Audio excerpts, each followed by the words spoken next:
రేవంత్ రెడ్డి సార్కి కొన్ని సూటి ప్రశ్నలు అడుగుదాం అనుకుంటున్నా. ఇప్పటికే చాలా మంది అడిగేశారు, లేట్ అయిపోయింది. నేను కొంచెం బిజీగా ఉండడం వల్ల అడగలేకపోయినాను అనమాట. అన్నట్లు నిన్న మెదక్లో ఒక చిన్న పాపను రేప్ చేసిందంట. మరి అసెంబ్లీలో మాట్లాడతారా? ఓవైసీ అక్బరుద్దీన్ క్వశ్చన్ చేస్తారా? పసిపిల్ల, ఆడబిడ్డ, ప్రాణం, పాపం, అయ్యో అబ్బాస్ తప్పు చేశాడు, శిక్ష విధించండి, దీని మీద మీరేమంటారు రేవంత్ రెడ్డి జీ అని అడుగుతాడా? అన్నట్లు కొడంగల్లో ఒక రైతు ఆత్మహత్య చేసుకొని దానికి కారణం సీఎం రేవంత్ రెడ్డి వాళ్ళ కుటుంబ సభ్యులు అని చెప్పి లేఖ రాసిపెట్టి మరీ సూసైడ్ చేసుకున్నాడంట. వాళ్ళ కుటుంబానికి 25 లక్షలు ఇచ్చిండ్రా? కొన్ని 25,000 ఎవరైనా ఇచ్చిండ్రా? ఆయన ఎవరో కోమటిరెడ్డి వెంకటరెడ్డి అంట. ఆయన పేరు పొద్దు తిరుగుడు పువ్వు అంట. ఎట్ట తిరుగుతాడంట.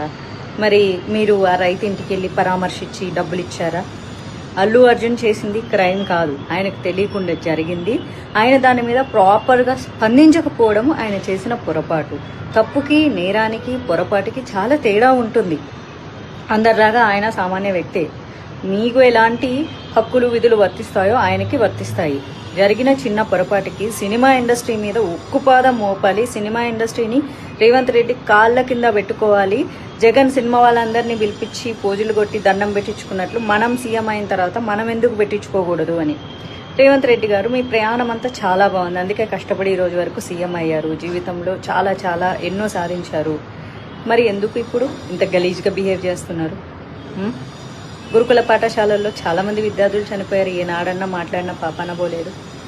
అందరికీ సమానంగా స్పందించండి, ఓకేనా? డైరెక్ట్గా బాధితులకు స్పందించకుండా సినిమా వాళ్ళ మీద పెత్తనం చెలాయించడానికి ఇప్పుడు దిల్ రాజును అడ్డం పెట్టుకొని పెత్తనం చెలాయించాలని చూస్తున్నారు కదా.